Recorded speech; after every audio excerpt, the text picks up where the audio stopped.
Senhor Deus Todo-Poderoso, vamos dar início aos nossos estudos a respeito do Evangelho de Jesus, para o que pedimos a assistência e proteção dos vossos bondosos mensageiros e do nosso anjo da guarda, a fim de que nos esclareçam a inteligência e nos deem o discernimento necessário, a nós os encarnados e aos nossos irmãos desencarnados, que aqui vieram com a permissão do Pai para bem compreendermos o que vamos estudar. Rogamos a Jesus, o nosso mestre e guia, seja conosco e presida a nossa reunião. Em nome da irmã veneranda, a protetora desta casa, damos por aberta a reunião de estudos da presente noite. Que assim seja. Estejamos certos. Porei minhas leis em seus corações e as escreverei em seus entendimentos. Paulo, Hebreus 10:16. As instituições humanas vivem cheias de códigos e escrituras. Os templos permanecem repletos de pregações. Os núcleos de natureza religiosa alinham inúmeros compêndios doutrinários. O Evangelho, entretanto, não oculta os propósitos do Senhor. Toda a movimentação de páginas rasgáveis, portadoras de vocabulário restrito, representa a fase de preparo espiritual, porque o objetivo de Jesus é inscrever os seus ensinamentos em nossos corações e inteligências. Poderemos aderir de modo intelectual aos mais variados programas religiosos, navegarmos a pleno mar de filosofia e da cultura meramente verbalista, com certo proveito à nossa posição individual diante do próximo. Mas diante do Senhor, o problema fundamental de nosso espírito é a transformação para o bem, com a elevação de todos os nossos sentimentos e pensamentos. O Mestre escreverá nas páginas vivas de nossa alma os seus estatutos divinos. Tenhamos certeza disso, e não estejamos menos convencidos de que, às vezes, por acréscimo de misericórdia, nos conferirá os preciosos recursos para que lavemos nosso livro íntimo com as águas das lágrimas, eliminando os resíduos desse trabalho com o fogo purificador do sofrimento.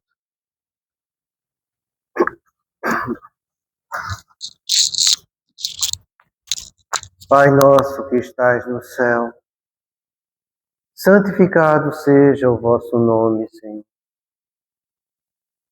Que venha a nós o vosso reino, que seja feita a vossa vontade, assim na terra como no céu. O pão nosso de cada dia nos dai hoje, Senhor.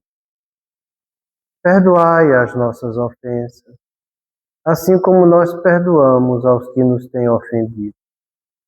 E não nos deixeis que entremos em tentações. Livrai-nos, Pai, de todo mal, porque seu é o reino, o poder e a glória para sempre. Amém.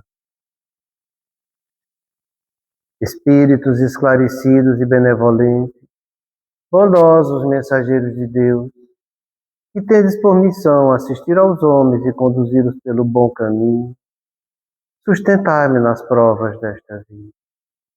Dai-me força para suportá-las sem murmurar. Afastai de mim os maus pensamentos e fazei que eu não dê entrada a nenhum espírito que tentasse iludir-me e conduzir-me no caminho do mal. Esclarecei minha consciência com relação aos meus defeitos e tirai-me de sobre os olhos o véu do orgulho capaz de impedir-os perceber e confessá-los a mim mesmo. A ti, sobretudo, bondoso anjo da guarda, que mais particularmente velais por mim, e a todos vós, espíritos protetores, que por mim vos interessais, fazei que me torne digno da vossa proteção. Conheceis as minhas necessidades, elas sejam atendidas segundo a vontade de Deus. Que a paz que irradia do coração de Jesus e que abrange toda a terra, possa ser assimilada por todos os corações aqui presentes, tanto encarnados como os desencarnados, para que de posse dessa paz possamos compreender as leis que regem o mundo espiritual e ter a sabedoria de praticá-las em nossa vida diária. Em nome do nosso Mestre amado Jesus, da irmã veneranda e sua equipe espiritual que nos assiste, bem como dos nossos anjos da guarda, Solicitamos que a água aqui exposta seja fluidificada em nosso benefício. Que assim seja, damos graças a Deus. Amém, Senhor.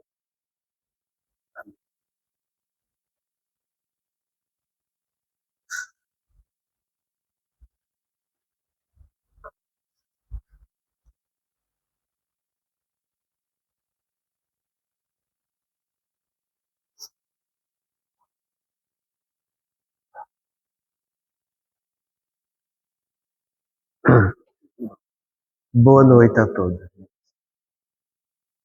Semana passada, nós estávamos analisando essa orientação aqui que nos foi direcionada.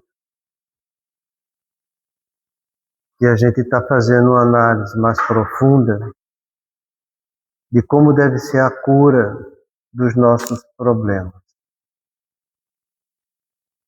E eles nos avisam o seguinte alerta para todos nós. As soluções apressadas não erradicam o mal, que permanece aguardando oportunidade para recidiva piorada com os novos gravames da leviandade. Gravame significa agravo, como está bem definido aqui. Nós já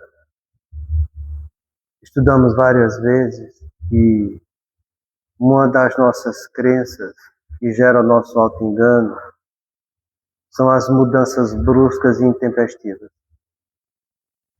Não existe mudança brusca e intempestiva. O aprendizado, a cura, tudo o que você for fazer deve ser feito com paciência, coragem, perseverança. E a mudança e a cura que você consegue é um processo gradativo. Paulatinamente ela vai acontecendo. Quando as pessoas falam que vão fazer curas espirituais, cirurgias espirituais, ou essas curas milagrosas, isso não corresponde à realidade da vida. E a gente tem que ter muita prudência para isso. Porque, na verdade, o que acontece é que a pessoa ela pode até receber uma carga de energia a mais no corpo dela, que pode trazer um falso bem-estar. Mas é uma situação transitória. É como se recebesse uma transfusão de fluidos e aquilo ali não tem consistência e não vai ter a verdadeira cura que a pessoa necessita. A gente já viu várias obras de André Luiz e eu lembro uma para vocês a respeito do desencarne. Está no livro Obras Póstumas de André Luiz, ou no livro Obreiros da Vida Eterna de André Luiz. Eles vão e vêm da espiritualidade superior com a incumbência de fazer o desencarne assistido de 5 entidades que foram merecedoras da assistência. Uma delas é uma senhora que trabalha num templo protestante. E essa senhora já está sendo preparada para ser feito o desencarne dela nos 2 próximos dias. Quando é de última hora, chega uma mensagem superior dizendo ela precisa ficar mais um tempo na Terra. Algo superior chegou até nós e ela precisa receber mais energia, porque não está no momento dela desencarnar ainda. E o Jerônimo, junto com o André Luiz, dão fluidos, tonificam seus centros de força, para que ela ganhe mais um tempo de vida, alguns meses aqui na Terra, readquirindo um bem-estar muito bom.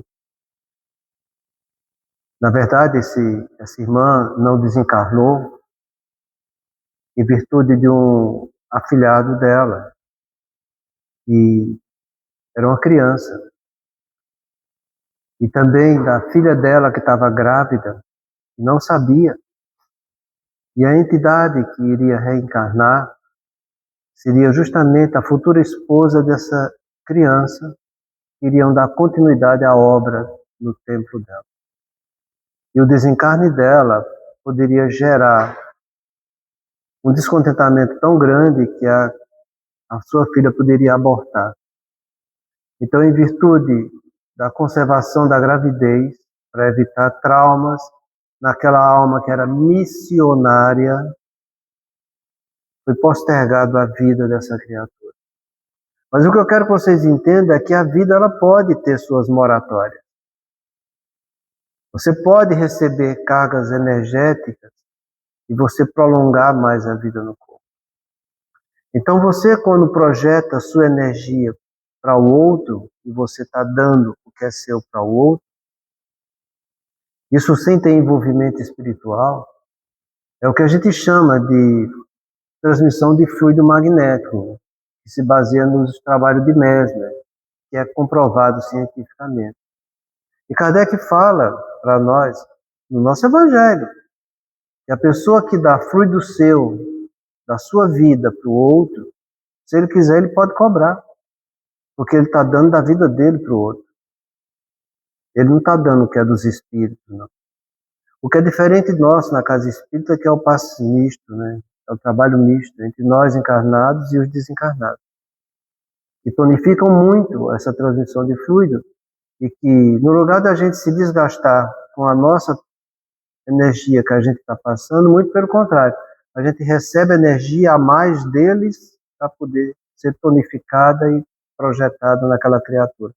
Então entenda, você pode, não estou dizendo que é certo, mas pode receber fluidos energéticos por projeção, seja das curas espirituais, seja também de outros trabalhos, de outras seitas que trabalham mediunismo e usam disso.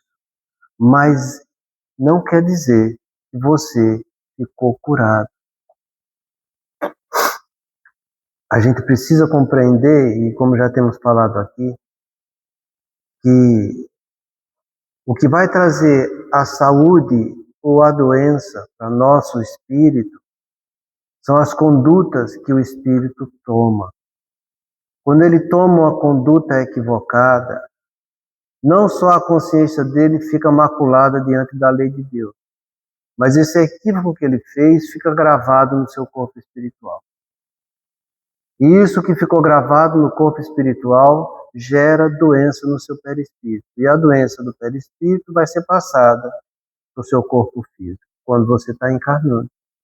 Então, as doenças do corpo físico não são nada mais, nada menos do que uma forma de você passar essa energia negativa que você fez quando você errou, que estava nos seus centros de força do seu perispírito, para o seu corpo físico e seu corpo espiritual ficar curado. Se você trabalhar da maneira correta e modificar a maneira como você fez quando gerou a doença, fazendo o que é correto diante da dor e do sofrimento. Então, o problema de nossas doenças são nossos, não são dos outros. Tudo que vier de fora para dentro vai trazer alívio.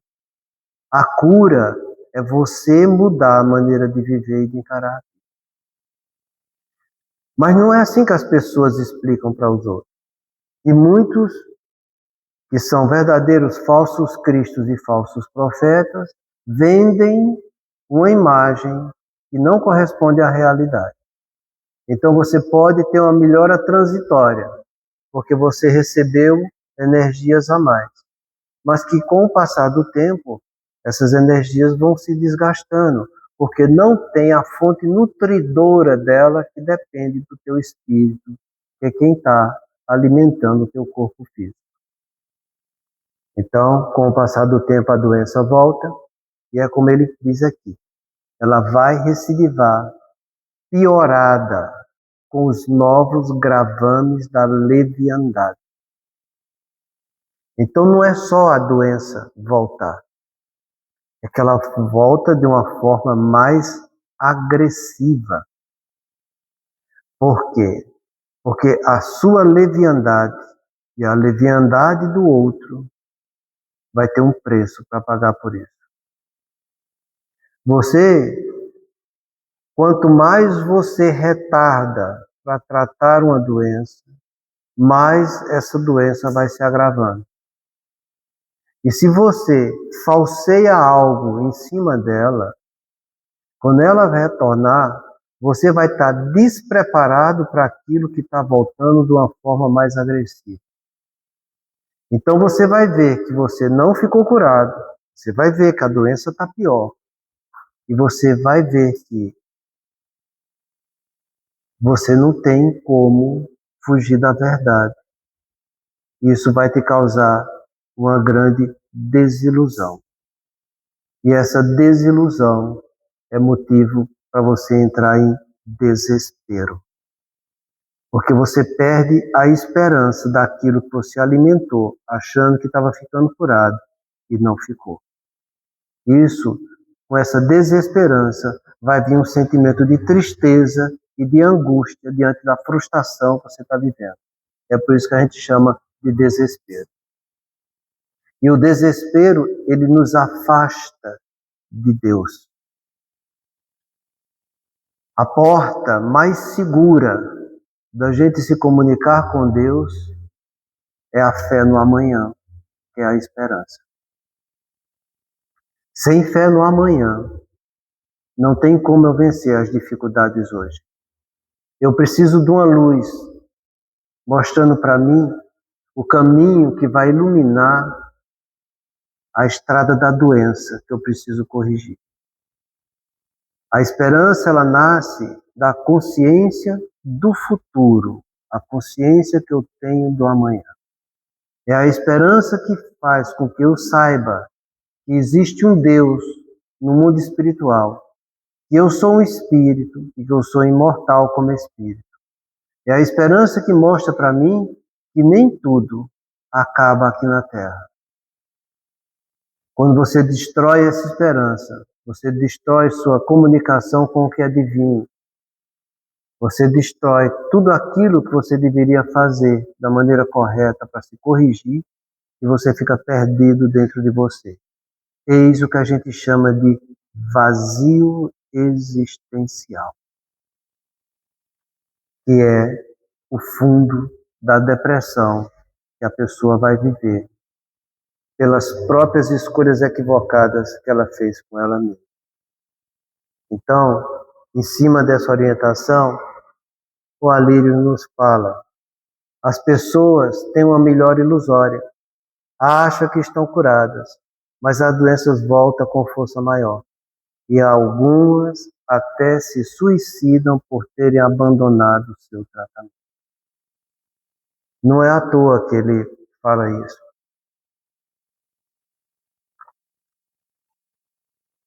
Eu já assisti um documentário dele em um seminário a respeito de um hospital lá em Dourados que prometia essas curas espirituais.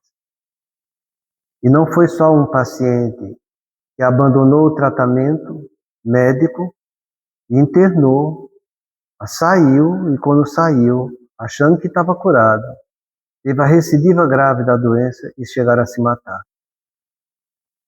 Então não pense que ele está falando isso aqui para fazer um alerta indevido. Não, é devido. Algumas pessoas se matam.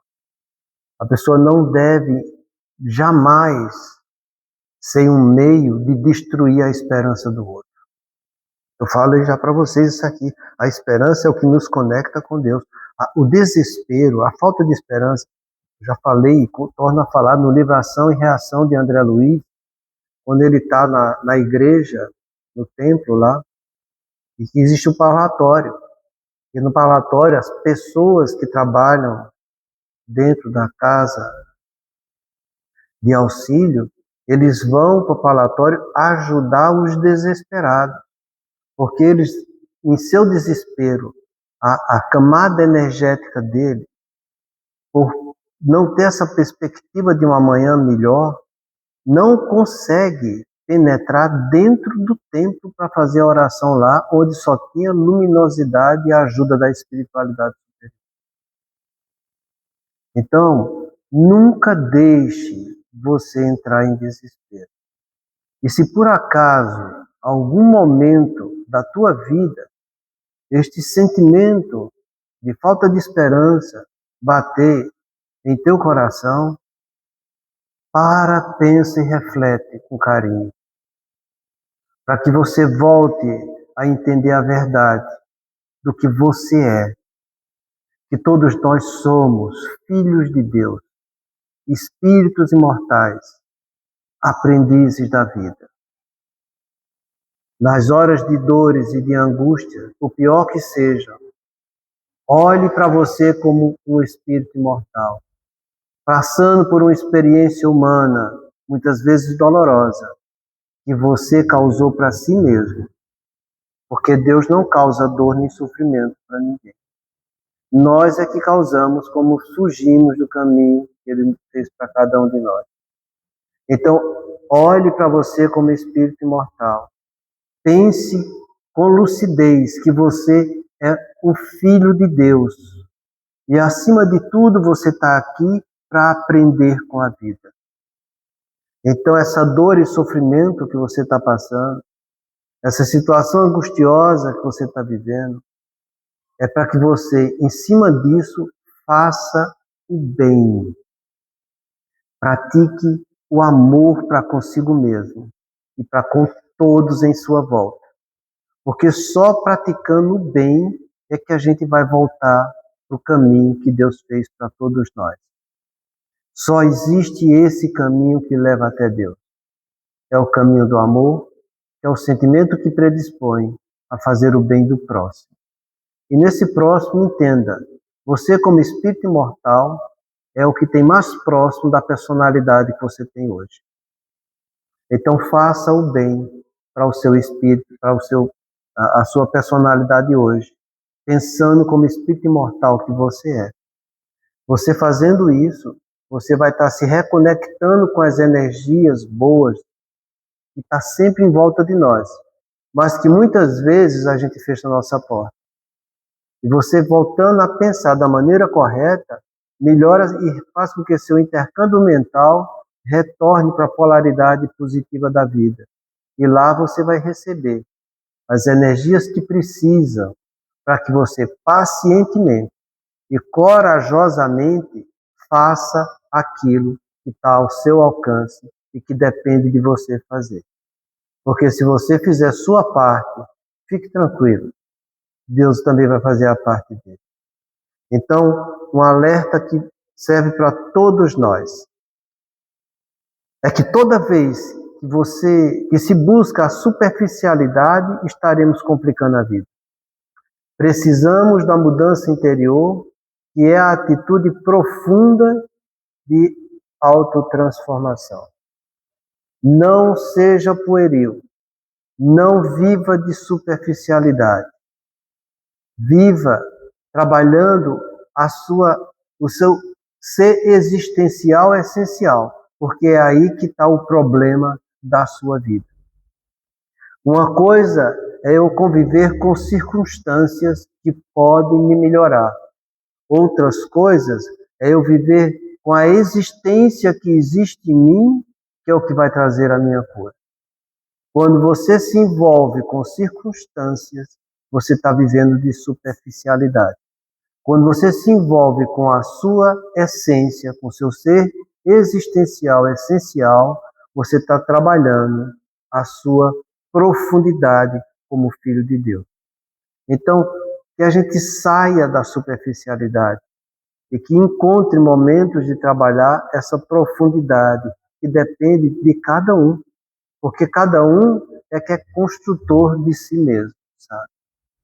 Lembro para vocês mais uma vez do livro Voltei, do nosso amigo Chico, que é a história de um grande personagem espírita que viveu tudo que você possa imaginar dentro de uma casa espírita, que trabalhou na FEB, que ajudou a divulgação do Brasil, viveu exclusivamente baseado em trabalhar as circunstâncias da vida, mas não mudou as questões existenciais dele com o conhecimento doutrinário.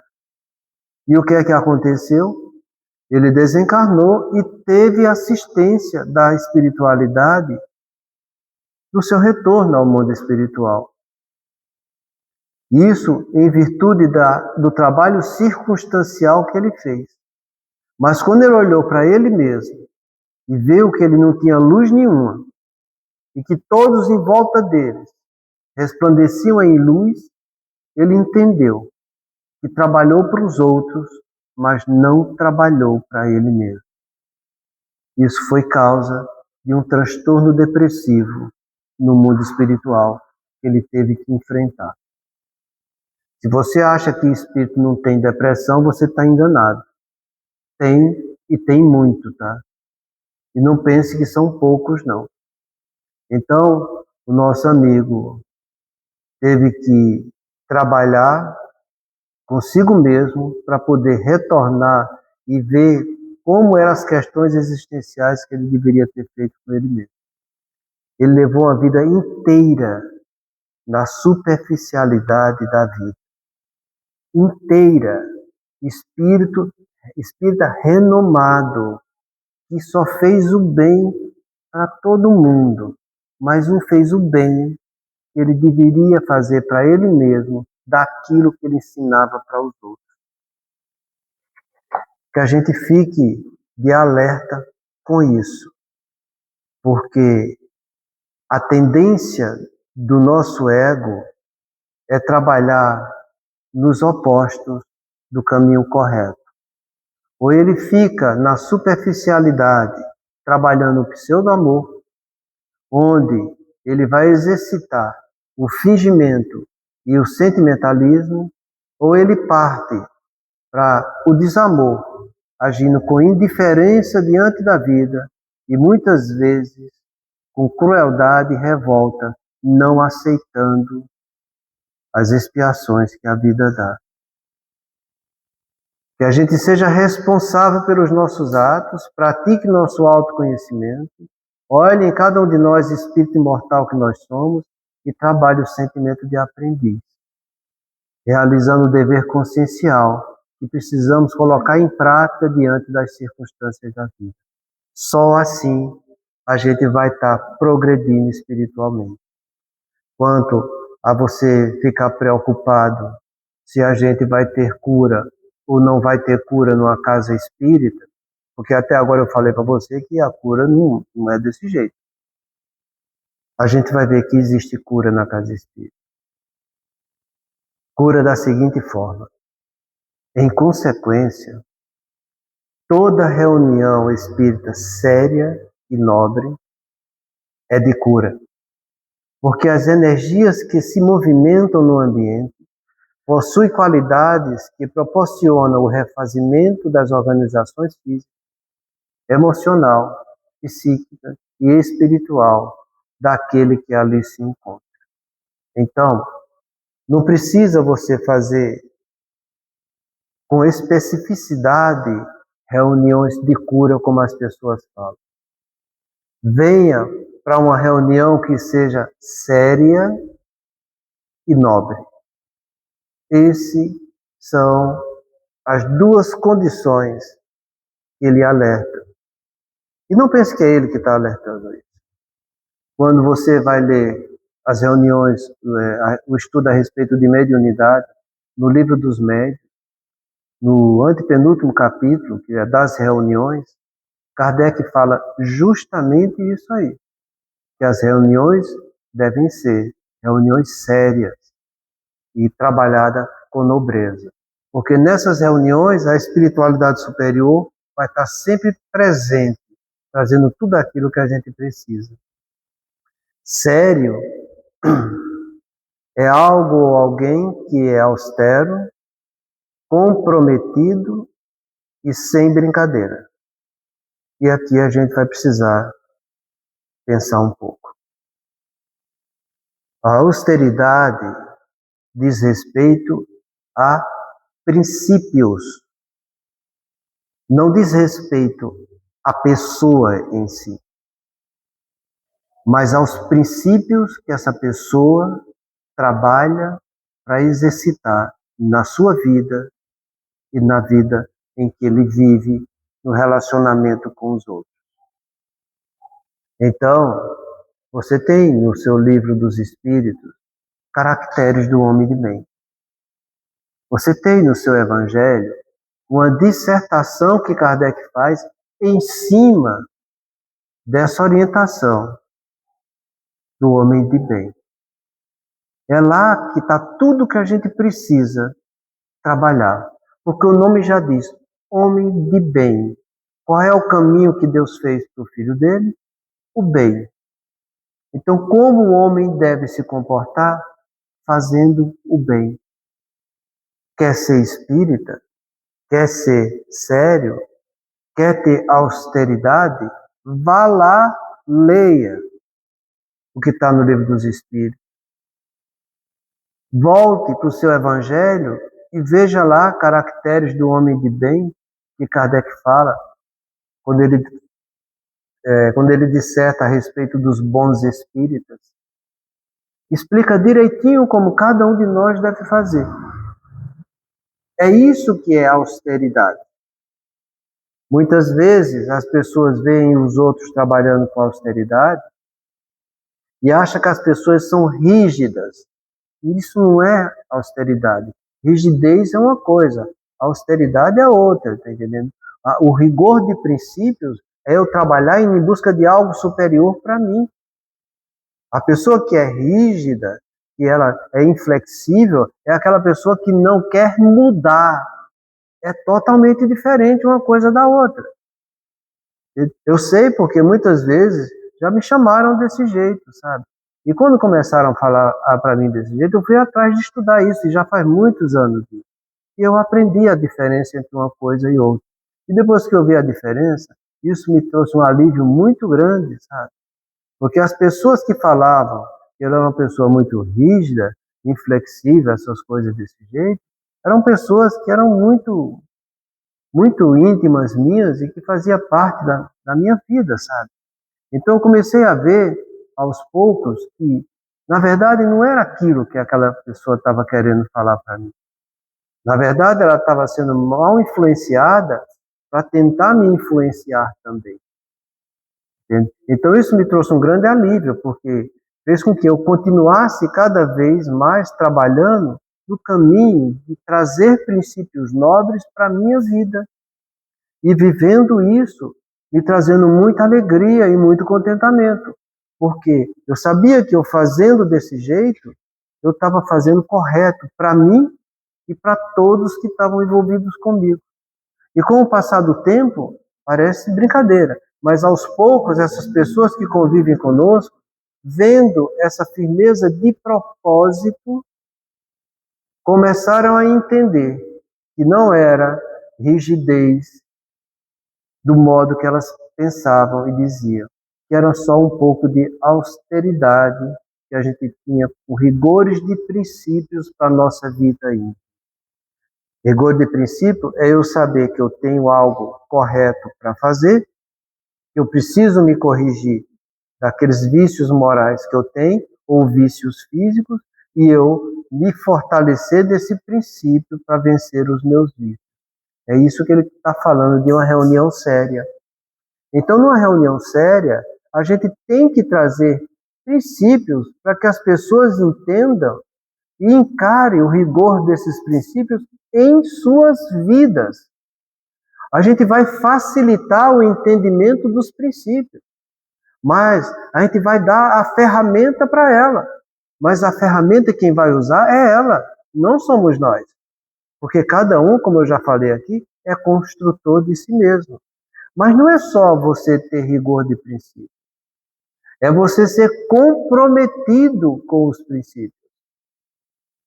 É você se esforçar para colocar em prática isso que você sabe que é correto e que você precisa fazer para se tornar melhor. Ser comprometido é ter firmeza de propósito com aquilo que você assumiu dentro do Espiritismo e dentro da sua casa espírita. Comprometido não só é aquele que está colocando em prática os princípios em si, é aquele que trabalha dentro do grupo, é aquele que frequenta nos dias corretos o grupo, é aquele que dá a sua participação na edificação desse grupo, é aquele que não falta com seus compromissos, é aquele que sabe priorizar os princípios, não só na sua vida, mas na sua vida de relação e ser fraterno para com os outros. Sem comprometimento, não vai adiantar de nada, porque você pode até estar tendo alguma austeridade, mas é uma austeridade em que você está tendo conhecimento, mas não vai estar tendo a sabedoria de praticar o conhecimento em sua vida como uma forma de prioridade.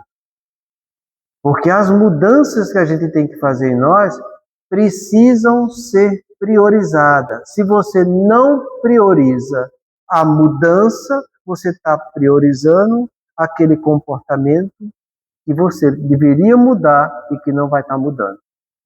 Daí a importância da gente ser comprometido com esses princípios e com essa doutrina. E além disso, como ele fala aqui, sem brincadeiras. Eu tenho para mim um princípio a respeito de brincadeira que é muito sério. Ele diz o seguinte: toda brincadeira tem um fundo de verdade. Às vezes as pessoas usam de brincadeira para mascarar a maldade ou a maledicência que está envolvida naquela brincadeira. Então tem que ter muito cuidado com isso, sabe? Porque é como ele fala aqui, como eu já falei para vocês, toda brincadeira tem um fundo de verdade. Então quando alguém estiver fazendo uma brincadeira com você, olha que ali tem um fundo de verdade. Quando você estiver disposto a fazer a brincadeira com alguém, olhe para você, que você está tendo algum fundo de verdade naquilo que você está fazendo.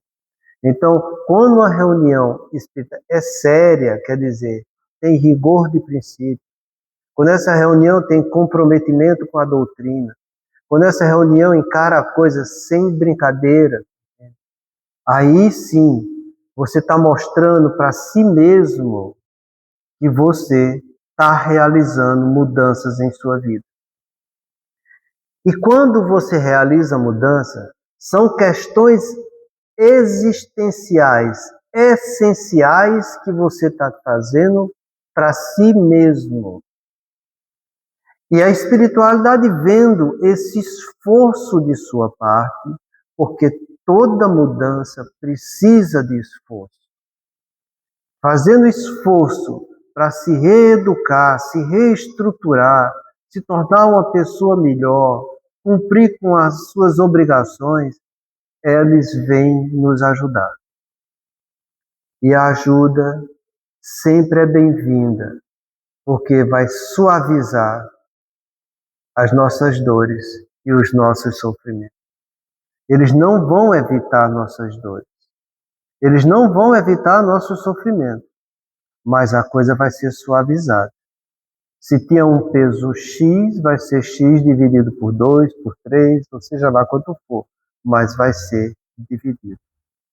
Porque todo bem que eu faço, eu entro na lei de amortização. Essa lei de amortização, ela é algo que é divino da doutrina espírita em nossas vidas. Você encontra a explicação dessa lei no livro Nos Domínios da Mediunidade, quando Aulus traz para André Luiz os 3 princípios que a doutrina espírita traz para nós. E que se fosse só isso que ela tivesse trazido, não precisava de mais nada para a nossa melhora. Uma delas não é só mostrar o mundo espiritual para nós, que é a primeira, é a lei da amortização. E nessa lei da amortização a gente aprende. E quando a gente está sofrendo, a gente sofre porque faz coisa errada. E quando eu faço coisa errada, eu crio mal para mim. Enquanto eu estiver fazendo errado, eu estou acumulando ficha negativa no meu lombo. E essas fichas negativas vão me trazendo cada vez mais dor e sofrimento. Então a dor e o sofrimento sou eu que crio com as coisas negativas que eu faço.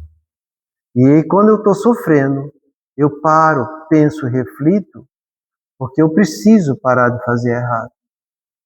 Então quando paro de fazer errado e reconheço o mal que eu fiz, eu já paro de colocar ficha negativa. Então o autocontrole que você exercita diante dos seus vícios, de suas paixões, você parando de fazer errado, você já não está aumentando a negatividade do vício em você. Fica parado, você teve o autocontrole de não fazer mais o mal. Isso já amortiza, eu paro de colocar ficha negativa. Cada bem que eu faço, corrigindo o vício que eu vivia, é uma ficha positiva que eu estou colocando em mim. E cada ficha positiva que eu coloco, além dela ficar comigo, eu anulo uma negativa.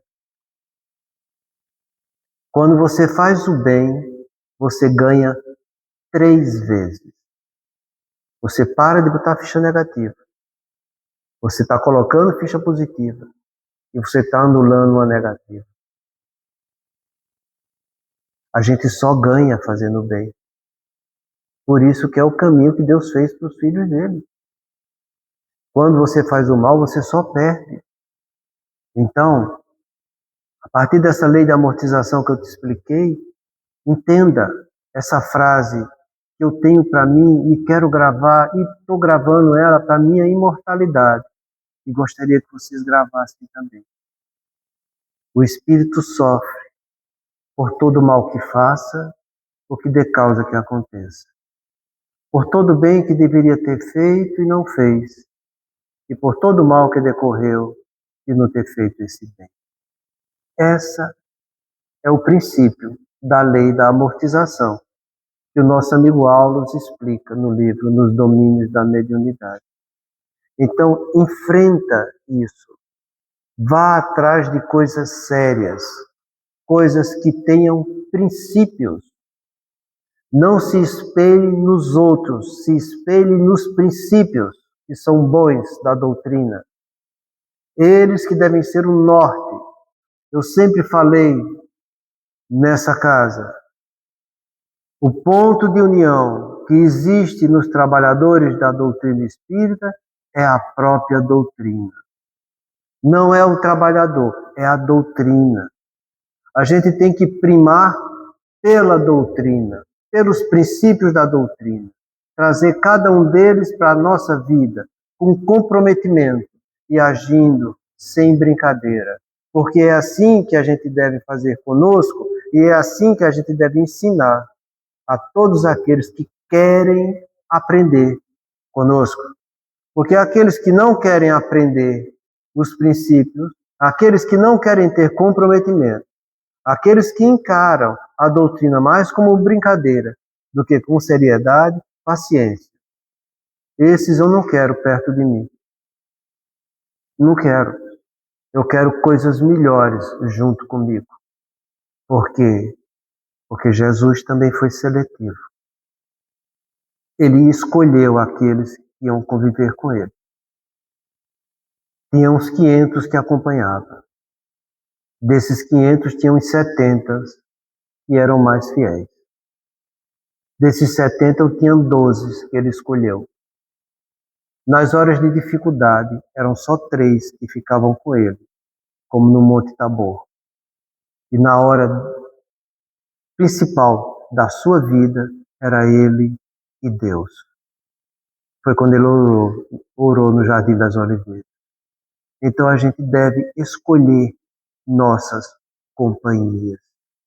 Devemos amar a todos, fazer o bem de todos, mas escolher companhias que venham nos acrescentar coisas boas e não ser bobo de querer ajudar todo mundo, porque nós não temos condições de ajudar todo mundo. Nós somos ainda muito imperfeitos para isso. Então seja prudente, veja sua vulnerabilidade, se aproxime de coisas boas e evite coisas que você sabe que não são boas. Isso também é princípio, isso também é seriedade. Porque você não tem como entender que em nome de uma bondade, entre aspas, você vai deixar pessoas que são brincalhões, que não têm comprometimento, que não têm austeridade, ficar frequentando você, por exemplo, numa reunião mediúnica. Impossível. Ou botar para trabalhar numa reunião de tratamento de passes. Ou colocar uma pessoa dessa para pegar a tribuna e falar alguma coisa para as pessoas que frequentam e estão aqui para escutar princípios doutrinários e não atitudes superficiais da vida. Fora a seriedade, ele fala também da nobreza. Eu vou trazer só a definição de nobre, porque o horário já chegou. Mas nobre é um caráter admirável e digno de respeito e de estima. Isso fica para a semana que vem. Muita paz a todos. Façamos a nossa prece.